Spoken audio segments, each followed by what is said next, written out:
আসসালামু আলাইকুম everyone, welcome back to my channel. দেশি কিংবা বিদেশি যে যেখান থেকে আমার আজকের পর্বের রেসিপিটি দেখছেন, আশা করি আল্লাহর রহমতে সবাই ভালো আছেন। বরাবরের মতো আবারও হাজির হয়েছি আপনাদের মাঝে একটি মজাদার রেসিপি নিয়ে। আজ আপনাদের সাথে শেয়ার করব এই শীতের সিজনের গাজরের সন্দেশ। এই শীতের সিজনে বাজারে কিন্তু প্রচুর পরিমাণ গাজর পাওয়া যায়, আর দামটাও কিন্তু খুবই রিজনেবল প্রাইজে। তাই ঘরেই তৈরি করতে পারেন মজাদার গাজরের সন্দেশ। এই শীতে গাজরের ডেজার্ট না খেলে কিন্তু খুবই মিস করবেন। এটা খেতে খুবই মজাদার, আর দেখতে যতটা লোভনীয়, খেতে কিন্তু তার চেয়ে বেশি মজাদার। মেহমান আপ্যায়নে এরকম ডেজার্ট আপনি পরিবেশন করতে পারেন। তো চলুন দেখে নেওয়া যাক এই মজাদার গাজরের সন্দেশের রেসিপি। প্রথমে আমি এখানে হাফ কেজি গাজর নিয়েছি, আর গাজরগুলোকে ভালোভাবে এখন আমি ছিলে নিব। আপনারা এখানে গাজর কম বা বাড়িয়ে নিতে পারবেন, কোনো সমস্যা নেই। তো প্রথমে গাজরগুলোর খোসা ভালোভাবে ছাড়িয়ে নিতে হবে। চাইলে এই কাজটা আপনারা বটি দিয়েও করতে পারবেন, কোনো সমস্যা নেই। তো খোসাগুলো ছাড়িয়ে ভালোভাবে গাজরগুলো ধুয়ে পরিষ্কার করে নিতে হবে। তো আমি গাজরগুলো ভালোভাবে ধুয়ে পরিষ্কার করে নিয়েছি। এবার আমি একটি চাকু দিয়ে এই গাজরগুলো ছোট টুকরো করে কেটে নিব। যেহেতু আমি আজকে এই গাজরগুলো গ্রেট করে সন্দেশটা তৈরি করব না, ব্লেন্ড করে তৈরি করব, তাই আমি এইগুলোকে ছোট করে টুকরো করে কেটে নিব। এতে করে কিন্তু ব্লেন্ড করতে খুবই ইজি হবে, তাড়াতাড়ি ব্লেন্ড হয়ে যাবে। তাই আমি নাইফ দিয়ে এভাবে ছোট করে কেটে নিচ্ছি। আপনারা চাইলে বটি দিয়েও কিন্তু ছোট করে কেটে নিতে পারেন, কোনো সমস্যা নেই। তো সবগুলো গাজর আমি এভাবে টুকরো করে কেটে নিব।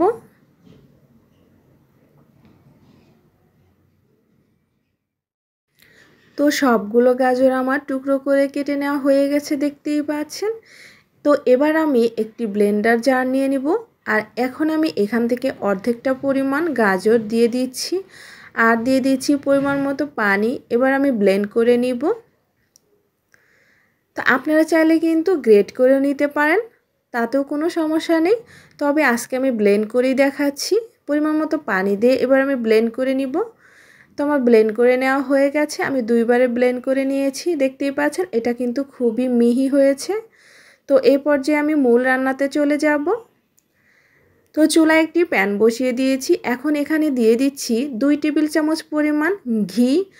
আর এখানে কিন্তু ঘি দিয়েই এই সন্দেশটা তৈরি করতে হবে, এতে করে খেতে কিন্তু বেশি ভালো লাগবে। ঘিটা যখন একটু গরম হয়ে যাবে, ওই পর্যায়ে এখানে আমি দিয়ে দিচ্ছি 3টি এলাচ। আর এলাচগুলোকে আমি একটু থেতো করে দিচ্ছি, এতে করে এলাচের যে ফ্লেভারটা আছে সেটা কিন্তু পুরোপুরি বের হয়ে যাবে। তো হালকা নেড়েচেড়ে এলাচটাকে ভেজে নিচ্ছি। এই পর্যায়ে চুলার আঁচটাকে মিডিয়াম টু লো হিটের মাঝামাঝি রেখে এবার আমি এখানে অ্যাড করে দিব ব্লেন্ড করে রাখা গাজর। তো ব্লেন্ড করে রাখা গাজরটা আমি দিয়ে অনবরত নেড়ে চেড়ে ভালোভাবে ঘিয়ের সাথে মিশিয়ে নিব। এই সময় সুন্দর একটা ফ্লেভার আসে এই গাজর থেকে, যা আপনি না তৈরি করে খেলে বুঝতেই পারবেন না। তো নেড়ে চেড়ে ভালোভাবে মিশিয়ে নিচ্ছি। আর এই যে গাজরের সাথে যে পানি দিয়ে আমি ব্লেন্ড করেছিলাম, সেই পানিটা কিন্তু আমি ভালোভাবে জাল করে শুকিয়ে নিব। তো অনবরত নেড়ে চেড়ে গাজরের পানিটাকে শুকিয়ে নিতে হবে।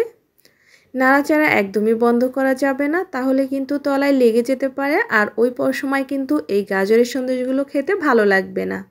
তাই অনবরত নেড়ে চেড়ে গাজরের পানিটাকে শুকিয়ে নিতে হবে। চুলার আঁচটা মিডিয়াম টু লো হিটের মাঝামাঝি রেখে একটু ধৈর্য নিয়ে এই কাজটা করতে হবে। যখন পুরোপুরি পানিটা শুকিয়ে যাবে, ওই পর্যায়ে এখানে আমি অ্যাড করে দিব হাফ কাপ পরিমাণ তরল দুধ। আর এই দুধটা কিন্তু আমি আগে থেকে জাল করে রেখেছিলাম।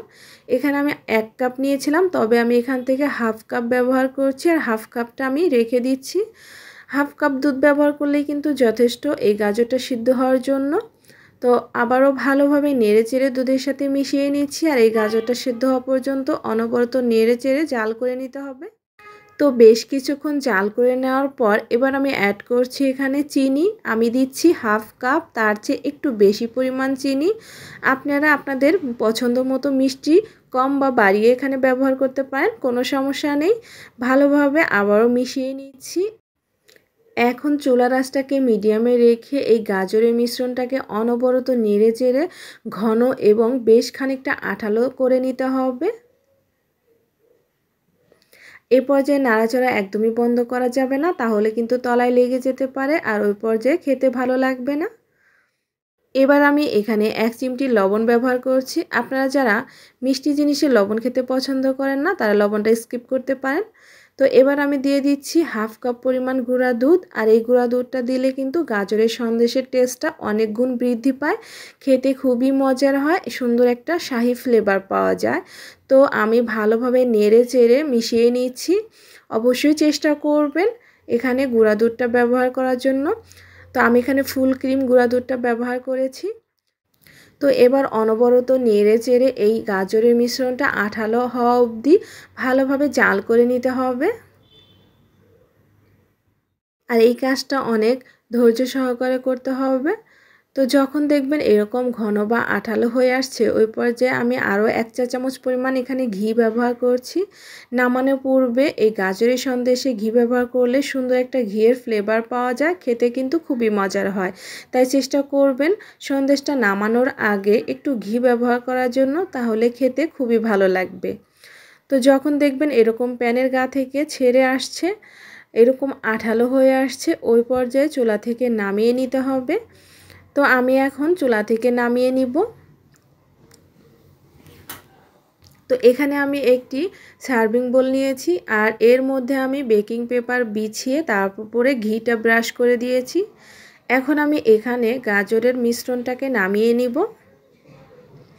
এটা গরম অবস্থাতেই নামিয়ে নিতে হবে আর ভালোভাবে স্প্যাচুলার দিয়ে সমান করে সেট করে নিতে হবে। আপনারা চাইলে যে কোনো প্লেটেও নামিয়ে এভাবে স্কোয়ার করে সেট করে দিতে পারবেন, কোনো সমস্যা নেই। তো আমি ভালোভাবে স্প্যাচুলার দিয়ে এভাবে সমান করে দিচ্ছি। এতে করে আমি যখন সন্দেশগুলো কাটবো তখন কিন্তু দেখতে খুবই সুন্দর দেখাবে। এভাবে চেপে চেপে তারপর আপনি এটাকে সমান করে দিতে হবে। আশা করছি দেখেই বুঝতে পারছেন এই কাজটা আমি কিভাবে করছি। আপনারা আপনাদের পছন্দ মতো এই কাজটা করতে পারবেন, কোনো সমস্যা নেই। তো ভালোভাবে সমান করে নেওয়ার পর কিছুটা ঠান্ডা করে তারপর নরমাল ফ্রিজে 2 ঘন্টার জন্য রেখে দিব। তো ফিরে এলাম 2 ঘন্টা পর। তো 2 ঘন্টা পর কিন্তু এই গাজরের সন্দেশগুলো খুবই ভালোভাবে সেট হয়ে গেছে। এখন আমি বেকিং পেপারটা তুলে একটি বোর্ডে নিয়ে নিচ্ছি আর এখন একটি নাইফ দিয়ে আমি সন্দেশ আকারে কেটে নিচ্ছি। তো আমি 4 কোণা করে কেটে নিচ্ছি, আপনারা চাইলে গোল করেও কেটে নিতে পারবেন, কোনো সমস্যা নেই। আপনারা আপনাদের পছন্দ মতো কেটে নিতে পারবেন। তো দেখতেই পাচ্ছেন আমি কেটে নিয়েছি আর এটা কতটা সুন্দর দেখাচ্ছে আসলে দেখেই বুঝতে পারছেন। তো আমি একটু সার্ভ করে দেখাচ্ছি। দেখতে যতটা না লোভনীয়, খেতে কিন্তু তার চেয়ে বেশি মজাদার। আর এই শীতের সিজনে বাজারে প্রচুর পরিমাণে গাজর পাওয়া যায়। আপনি চাইলে খুবই কম সময়ে কম খরচে গাজরের সন্দেশ তৈরি করে নিতে পারবেন। আর এটা তৈরি করলে আপনি বাজার থেকে কোনোদিনও সন্দেশ কিনে খাবেন না, বারবার শুধু এই সন্দেশটাই বানাবেন বাসায়। তো এটা ছোট থেকে শুরু করে বড়দেরও কিন্তু খুবই পছন্দ। আর এই সন্দেশটা খুবই সফট, একদম মুখে দিলেই মিলিয়ে যাবে। তো ডেজার্ট হিসেবে আপনি মেহমান আপ্যায়নেও কিন্তু এই সন্দেশটা ব্যবহার করতে পারেন। তো আমি একটু বাদাম দিয়ে ডেকোরেশন করে নিয়েছি। আপনারা চাইলে এখানে যে কোনো বাদাম দিয়েই কিন্তু গার্নিশ করতে পারবেন, কোনো সমস্যা নেই। তো আমার আজকের রেসিপি সবার কাছে কেমন লেগেছে আমার কমেন্ট সেকশনে কমেন্ট করে জানাতে পারেন। তো আশা করছি সবার কাছে ভালো লেগেছে। আজকের ভিডিও এই পর্যন্তই। সবাই ভালো থাকবেন, সুস্থ থাকবেন। আল্লাহ হাফেজ।